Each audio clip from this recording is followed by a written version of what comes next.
Welcome back.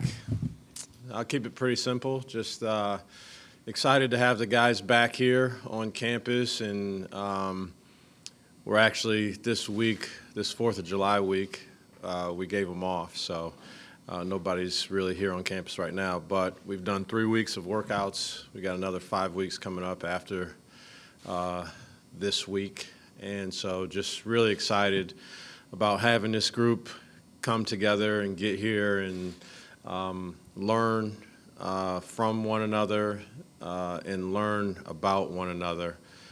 It's just it's a real fun part of the job, and I'm really excited. It's a good group, really good group. So I couldn't be more excited to get started. So with that, I'll open it up to any questions.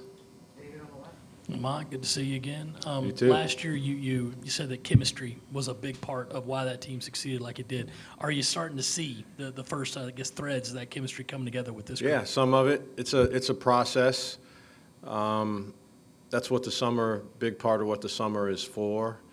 We also, this is a little different than last year, we have more guys returning, particularly guys that were key contributors than we did last year. So that helps with that whole process, but I don't think there's any secrets. That I thought was one of the best qualities that we had was that we played well together. Guys enjoyed playing with each other and played for one another. And so a lot of that was fostered in the summer. We had the added benefit last summer of taking the trip to the Bahamas, which we don't have this year. You can only do it once every 4 years.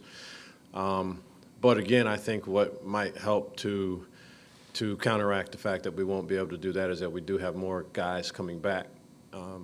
So from the standpoint of terminology and culture and traditions and customs and things that we want to do, we have more of that. Even guys that didn't play last year, like Arden Conyers, that was redshirting, those guys still have heard the things that we're saying, and so hopefully those help expedite the process of getting comfortable and playing with one another and developing chemistry. Lamont, good to see you again. You too. Last offseason, you talked about wanting to get older and more experience. That was kind of the focus on adding to the roster after last season. What was kind of the chief focus this year? And every coach is going to say they met their need, but how have you seen that need being met over the first month or so with these guys this summer? Yeah, I think mission accomplished last year in terms of what we wanted to do as far as getting older and more experienced, and so I think this year we were trying to make a commitment to bringing more experience back, more familiarity back in terms of experience with our program. So I think we again will have an older group.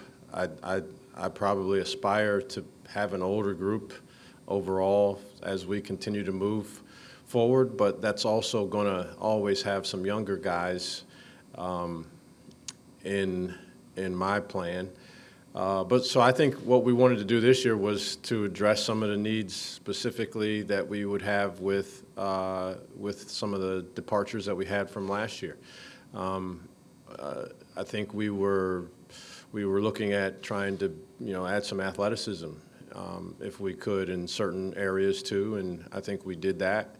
I think we did a good job of filling some of those holes. It might look a little bit different. I don't know if we have an interior guy who's as skilled from the perimeter as a shooter as we did with BJ Mack, but we have some guys that have some other qualities that are really will be really helpful in our plight to compete again in the SEC. So I'm really happy with our group. Really happy with what we were able to add, and again, just looking forward to the process of building and developing and helping these guys, become better basketball players. Good to see you again, Lamont. You too. You mentioned Arden there. He's had kind of the whole year to learn the system, to get comfortable in college. Where is he in his development now, and how much of an impact do you think he can have this upcoming season? Yeah, I said this about a year ago when people asked me about kind of just our plan in terms of constructing a roster, and I would always say, hey, you've never heard of Arden Conyers. You don't know him if you're not outside of the city of Columbia, certainly outside the state of South Carolina. You probably never have heard of this guy. But my anticipation was, with some of the things that we had seen, that in 2 years, anybody who's following SEC basketball will be saying his name a lot. And he's on that. He hasn't disappointed. And he's on a very good trajectory right now. He really took advantage of the redshirt year last year. It can be a difficult year, but he's doing a lot of good things right now. He's a very versatile guy. He's shown some signs of explosiveness from an athletic standpoint. He's skilled. He can make shots. He's got good size. He's very versatile. When you're in a redshirt scenario, here's one thing that you don't pay a whole lot of attention to is our defensive schemes at all. You're spending most of your time performing offensively what the other team did and defensively what the other team that we're playing does. But in that, his offensive package is a good one. He's got some real tools offensively, and so trying to learn some things defensively. But I'm really excited for him to be in the mix after going through a redshirt year. But I want to make sure his redshirt year was extremely productive, and so I anticipate him, having a great chance to play a significant role for us this year. Hey, Lamont. It's Jordan. been I think a little over a month with an assistant coach vacancy. How's that search been going? Do you have anything to announce today, or is that still ongoing? Yeah, it's been a good search, a thorough search. Being completely transparent, we were in a situation where I thought we didn't have to rush it. We've got some commitments in the 2025 class. So in terms of these kids that we just saw some kids this past weekend. In these live periods, even coming up through July, the focus of that will be on 2025 kids. We have 3 kids committed. I'm not 100% certain if we'll take another kid in 2025. We may.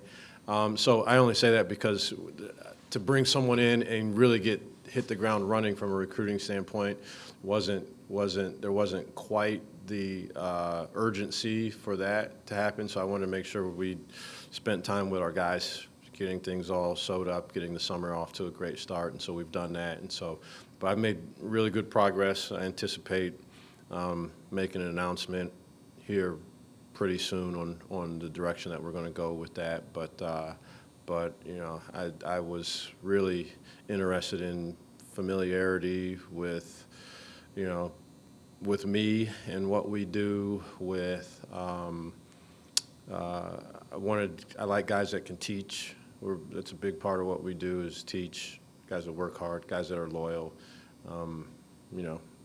So I'm excited about making this addition, and it should happen sometime here in the really near future. Hey, Coach, good to see you again. You too. With the news coming out with Talon Cooper signing to play Summer League with the Orlando Magic, and we saw him at Midnight Madness holding up the camera and taking videos himself, what do you think a team like the Magic would be getting in character and personality with somebody like Talon? Yeah, Talon is, I could say this about the vast majority of our guys, but specifically with Talon, I think he knows how to play basketball. He's got he's a great locker room guy, tremendous locker room guy, I would say. His style of play is very easy for anyone to be able to play with. He's unselfish by nature. He's really attentive to trying to make other guys better. But yet he's capable of when the moment calls for it, as you saw last year, and obviously he must have done it in some of these workouts. He's capable of performing as an offensive weapon himself, and so. But he's the consummate teammate. You can try to put him into any role, and he'll try his hardest to perform in that role for whatever the team needs. So He's got a lot of qualities that just, I think a lot of teams could use. So I'm really happy for him, excited for him and the opportunity. And that's all you want is a chance to go out there and play and show what you can do. And hopefully throughout this summer, he'll play well and really bring value to that organization. Hi, Coach. How are you? Hey, Amanda. Good. How are you? Talking about local standout Cam Scott coming here. Obviously, he had decommitted from Texas due to personal life reasons. I'm curious on how the team has kind of helped him embrace his role here, knowing that that wasn't really the original plan. Yeah, I think it's been a great transition. We got a lot of older guys. We also have some in-state guys, a lot of in-state guys, and so I think that's helped him specifically. There's an automatic connection with a lot of those guys. I think the fact that we do have a lot of older guys, high quality, high character guys, that there can be some, I guess when a young guy comes into a situation like this, there can be some question marks on how aggressive to be, how, not to step on anyone's toes. And our older group has done a really good job of just encouraging him to be who he is as a player and to be who he is as a person. And I think they've surrounded him and embraced him totally and completely.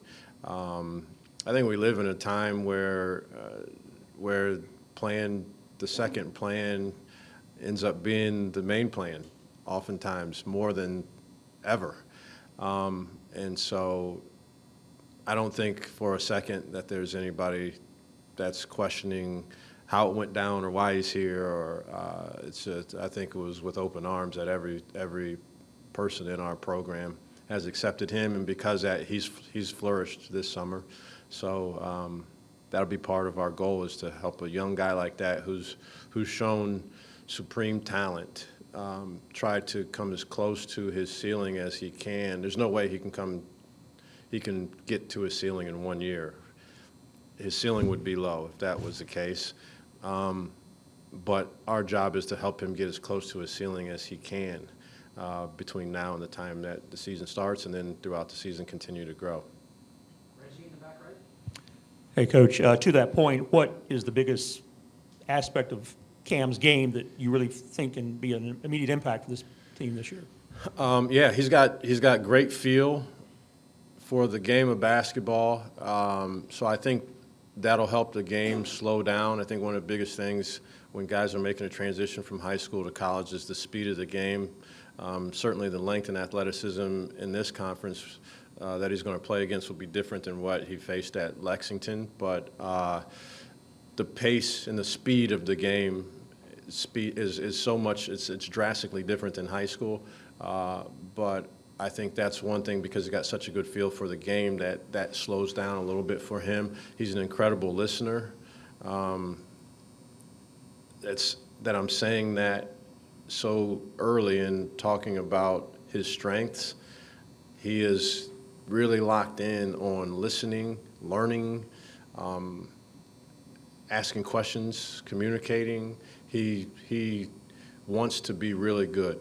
He wants to be really good, and he knows the pathway for him to achieve at the highest level is that he has to learn some things, and he trusts that we can help him learn some things. So he's a really good listener, and he really takes what you teach and then puts it into to his play pretty quickly. That's a very difficult thing for young people to do, for anyone to do, but for young people especially, to hear it, process it, and then allow that information to alter your actions and behaviors. Very difficult. He's shown signs of being able to do that. But he can shoot the basketball. He's athletic. He's long. He's an SEC player in every which way physically that you would imagine. But he also is he's a very cerebral guy in terms of, and he's got a real thirst he loves basketball. He's got a real thirst for basketball knowledge and just trying to get better at the game of basketball.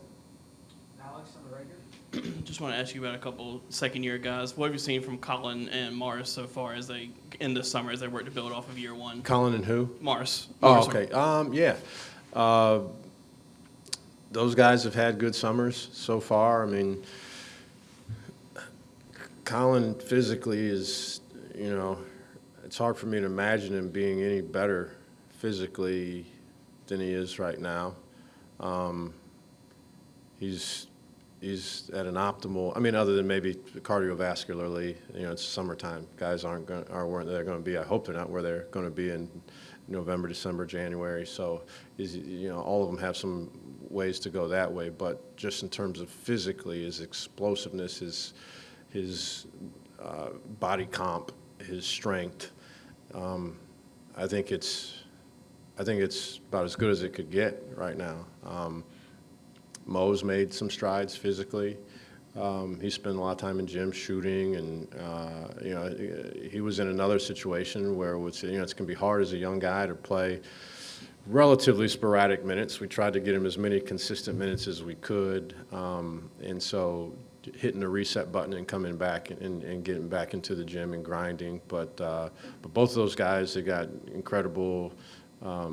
Attitudinally, they're in a great spot right now, and just they're helping guys that are new to the program, even though as young guys they're still learning some things themselves, but they're helping guys, even some older guys that are new to the program, in terms of, hey, here's what we do. When coach says this, he means that. Those things are really important, but really excited about both of those guys. They're making strides, and they both have incredible opportunities for growth and development. Even though Colin made the all-freshman team last year, it's no secret I've talked about his ceiling last year, and I still believe his ceiling is incredibly high, and he's still not that close to it. And he can be a good player and not be that close to it. But the challenge will be, can he become a phenomenal player as he continues to get closer to his ceiling? Hey, Lamont. Chaz? Sticking with that theme of CMB, what is it you want him to focus on this summer to have his game take another step this fall? Yeah, one thing, he's naturally unselfish. That's a great quality to have, but I also am going to encourage him to be more aggressive, to generate offense for himself.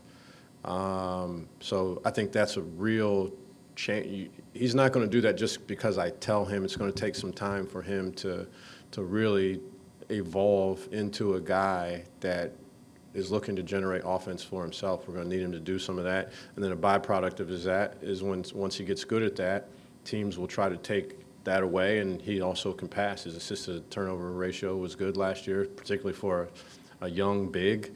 So I think that's the first thing. Two, then, is continuing to develop what my go-to will be and then what my counter will be off of that. I think that's the second part of his development that I think can happen this year. And then thirdly, things that can happen this year are continued a continued improvement on the confidence as a shooter for him. He's got really good touch. And I want him to explore that this summer and see what it really looks like, so that by the time November and December hits, we know what it looks like for him and we won't be out there guessing. So those are the areas that I'm really looking forward to trying to help him grow as a player. Chase in the back left. How you doing, Coach? Good. How about you? Can't complain. I wanted Awesome. to ask about Jordan Butler, pretty highly recruited recruit coming out of high school, played Yeah. sparingly at Missouri last season. Yeah. What have you seen out of him this summer, and why was he somebody that you wanted to bring into the program? Yes, potential. Well, we recruited him really hard out of high school. I think if you just look at me as a coach and what I want to do offensively, you look at what we did last year, he fits he fits right in there, and so we opened him with welcome arms when the opportunity came for him to come back, an in-state guy also. So, but he's dripping with potential. In fact, I'm not even sure if he's aware of what it really could look like for him one day, like in its purest form. I'm not sure he really understands that. So that's part of my job, is to help him see that. But he's really skilled. Trying to continue to get to a point where he goes from a guy that says I can make shots to a guy that says I do make shots. Actually, when you make shots like that, you're not the one that says it. Other people say it about you, and so I think that's on the table for him, 100%. He's got really good feel as a passer. He's comfortable with the ball on the perimeter. He'll be able to score around the basket in one-on-one scenarios at some point. Who knows what that looks like and when, but it's on the table for him. He can handle the ball for a guy of his size. He's like I said, we really liked him out of high school also. You know, he spent a year, he got some experience. I think he started double figures games at Missouri, so he was indoctrinated into the SEC and college basketball, and so that'll serve him well. But I look forward to him having, again, a pivotal role in what we're going to do, especially on the offensive end. But I was really impressed with what he did last year defensively. From an effort standpoint, he moved his feet on some smaller guys, and so, but really excited about him too. Brad on the left. Coach, appreciate you doing this today. Brad, sure. Hey, last year, obviously, the fan base was energized by what you guys did, a great turnaround. What's it like in the locker room in terms of expectations after coming off a season like that? And who's kind of taking on the reins at this part of the year in a leadership role for you guys? Yeah, well, we haven't talked anything about expectations yet. In the summertime, for me, it's a little premature in my plan to do that. We're just trying to, again, get to know each other. We play a lot. We do some drill work also, individual improvement stuff, but the vast majority of what we do is playing 5-on-5. So we're really focused and committed on that. I thought it was a good thing for us last year. I don't want to overburden them with all of our defensive schemes and so we're really just trying to learn what playing alongside one another looks like. But yeah, we lost some guys that were had some real leadership qualities by way of graduation, by way of transfer, down to when we brought it in at the end of practices. Michi Johnson was the guy that broke us down most of the time. We got different guys doing it, different voices. I think it's good for those guys. It's been Jacoby Wright. A lot of times it's been Miles Studi. It's been a variety of guys that have done that, and it demonstrates growth. Some by necessity. So getting comfortable with that, getting comfortable with communicating with your teammates.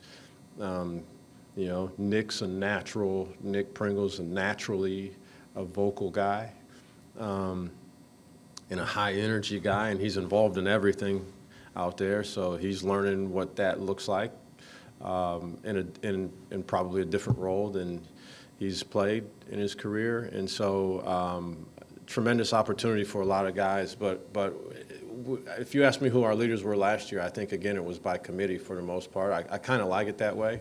I don't pick one person and say, hey, here's our captain or here's our leader. It kind of sorts its way out. But we had a lot of voices that had really good things to say last year. When you look at our group last year, from Talon to BJ to Michi, all those guys, we have the makings of another strong group of dynamic personalities that when they say something, it'll have teeth and people will listen. David on the left. Lamont, I know it's only the summer, but you lost a big-time point guard in Talon. Who do you see stepping up to take that role? I mean, Jacoby's done it before, but could he be a starter? Who are the other guys that maybe are bidding for that role? Yeah, Jacoby's been around.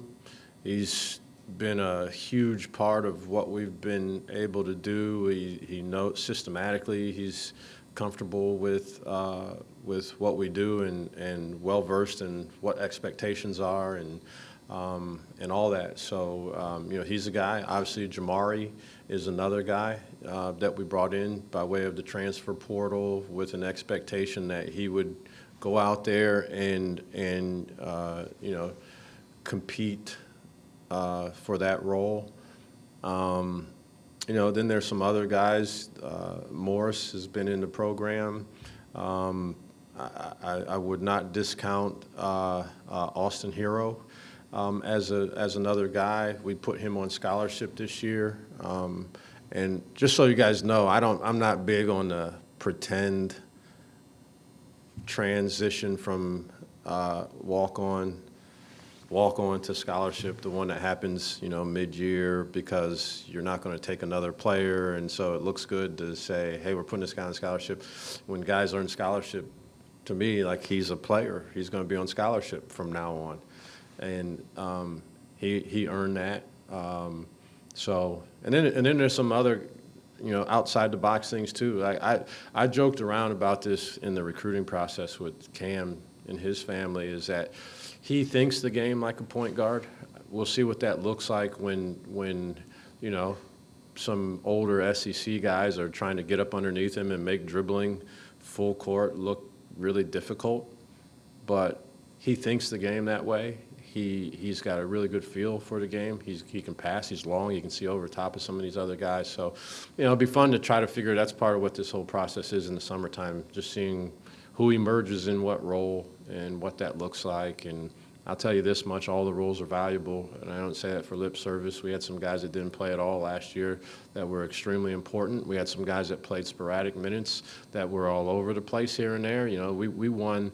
I think we were 12-1 to start the season with Stephen Clark doing the yeoman's work at his position until Colin was really ready to come in and transition into that role. So we value all those guys' roles. It's a fun process. It's what makes this whole thing so fun, is to be able to learn and grow and have some successes and some challenges and then respond to those things. And so there'll be a lot of guys out there. Everybody, honestly, will have a chance to prove what they can do. John, back right here.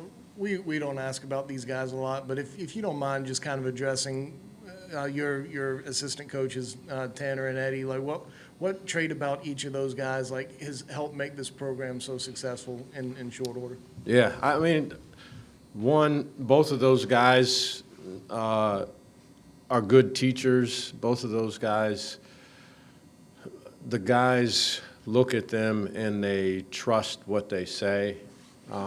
They've earned that trust. I'm not big on bringing assistant coaches in and this is not to be critical of that, but I'm not big on just bringing someone in because they're attached to a particular player or to a particular area.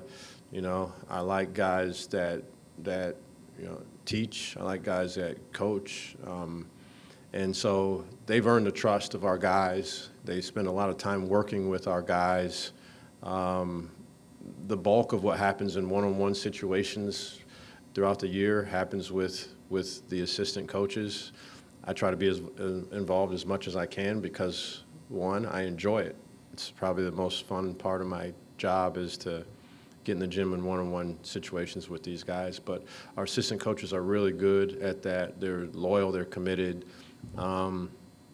They have a really good. They interact with the players at a really high level in a way that they're not friends with the players, but they're not perceived as the gatekeepers also that are always telling me I can or can't do this. They're here to help these guys. I think all of us as a staff, we're here to help these guys. And so those guys have done a tremendous job. They have a good eye for talent. We identify, we probably like some players that I'm not afraid to like a player that someone else doesn't like as much.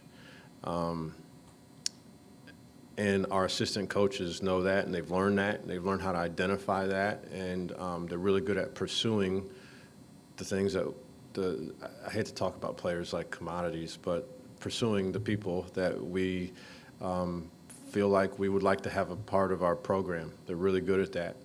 They're really good at helping identify them, and so that's what. And they're really good at knowing me. I think that's a big part of your job as an assistant coach is to learn the head coach. And, when I was assistant coach, Bo Ryan was a lot different than Keith Dambrot.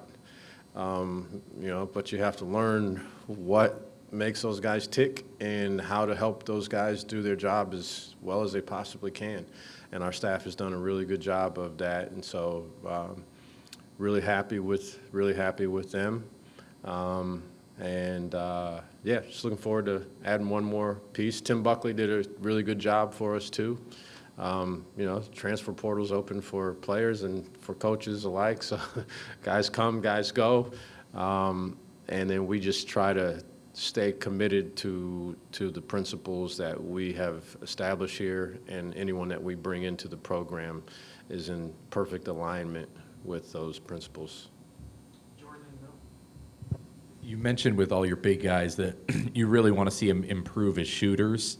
What's your philosophy on doing that? Is it getting them in game situations? Is it working with drill work? Is it just having them put up 500 shots a day? How do you make your front court guys better shooters? Yeah, there are a few parts to it. One is the concept of wanting them to be good shooters. I think they know that I would want them to be able to shoot the ball. And at the same time, if it's not something that happens for them, they can be extremely effective even without the ability to shoot the ball. But there's no guesswork. I think they know if they can shoot the ball, that would be great. I'd prefer it if they can, but if not, hey, they can be extremely valuable without being able to make threes also. So I think that imparts the type of confidence that you could never make up. And I think they know that. That's one thing. Then two, I think we try to, if there's, I think from a form standpoint and a mechanics standpoint, we try to help them if there's some sort of thing that's preventing them from becoming a good shooter, if we can. And then the final aspect of it is to get in the gym in a way that most would label as maniacal. I mean, that's what it is. It is. I think if you're going to improve, if you're going to be really good, I think you do. I think you have to be obsessed. I mean, that's the way it is. And so we outline that for guys and say what it looks like, and we challenge guys. Guys want to go in the gym. I think sometimes they spend 35, 45 minutes in there, and they don't know how many shots they shot. They don't know how many shots they made, so they end up making the last 7 out of 8, and they feel like, wow, it was a great day in there. Well, if you watch the film maybe and someone was there counting, maybe they shot 44%, in an open scenario with controlled environment, no defense, and fatigue's not a factor, and the pass is always where it needs to be. 44 is no bueno. If you're going to shoot 44 in a game, I think you got to shoot 70 or 80% under those circumstances. So just showing them what it looks like to practice, to go in there and chart, and to go in there and have a goal. It could be something as easy as I play my favorite song, and it's I don't know. Songs today are shorter. When I was growing up, they were at least 4.5 minutes for a song. Now, if it starts with a 3 at all, it's a long song these days. But taking your favorite song, making as many threes as you can in that time, and then tomorrow trying to make more, and then the following day trying to make more. So there's a lot of ways to do it, but I think those are the ways that we do that with everybody. But with our front court guys, I think one, that they know that we value that if they can get to that, and that every single guy, we're going to figure it out over the summer if that's a thing for them. There's nobody that you just look at, he's never going to shoot. I don't want to put a guy in a box. We'll work really hard at it, and at some point in time, we have to say, hey, you're more effective in a couple different ways other than shooting threes. Let's stick to those. But for the guys that can shoot threes, hey, they're going to be out there. They're going to shoot threes. So it doesn't make sense if a guy can do something, then I put him in the game, and then I don't have him do those specific things. So, it was a big part of what we were able to do offensively was to have a component of stretching the floor and creating space. Coach, speaking about the obsession and the detail-oriented nature, I know you have that as a coach. What are some things that you took that you added to your coaching tool belt from last year's run coming into this season? Well, I mean, we're trying to do a lot of the things. We document everything that we do, everything on what day, week 1, day 2 looked like this. And so we do that so that you can constantly evaluate, hey, was that effective for us? Do we need to tweak that? Is that something we want to try to do again? And I thought the summer was really productive. Again, we're not going to be able to go to the Bahamas or have the 10 practices that we did leading up into it. But honestly, that was really important. But in those 10 practices, we also put out-of-bounds underplays in. We had to play a game. We had to do some things in order to be able to play games. We won't have to do that, so we'll still commit to just trying to play as much as we can. But honestly, we will try to replicate what we did last summer in terms of how the guys feel, the growth that's able to take place during the summer. I gave them, here's one change, we gave them this week off. The calendar changed a little bit. I think we're starting school a little bit later this year, so this week they're off this week for the 4th of July. So we'll see if, how that goes, and we'll document it, and next year, based on what happens this year, we'll either have 4th of July week off again, or there's no chance we'll have 4th of July week off. But I think, the biggest thing is just looking at really taking a fine-tooth comb over what we did last summer. I liked what we did last summer. I liked where our guys were emotionally, physically. I liked where we were mentally more than anything. And so we'll try to do a lot of things to replicate that. So as we come back in August to get back started with school, that guys are in the same mindset, hungry, ready to go, with something to prove. Last question, David. Lamont, I think it was 100 yesterday, and it felt like a 110. Were you still doing the long sleeves, quarter zip then? It's perfect quarter zip weather. Perfect quarter zip weather. It doesn't get any better than that. And then you come in here today. I don't know what the temperature is in here. I don't have a thermometer on, but it was chilly in here today. So I'll tell you, the versatility of the QZ. You can go from outside to inside, and the heat doesn't get me. If it does, if it starts to get a little warm, I burn a couple extra calories. Lord knows I need to do that anyway, so. Well, thank you guys all for being here. Basketball will be here before you know it, but I appreciate you taking the time to come out and support us, and see you all again real soon. Thanks.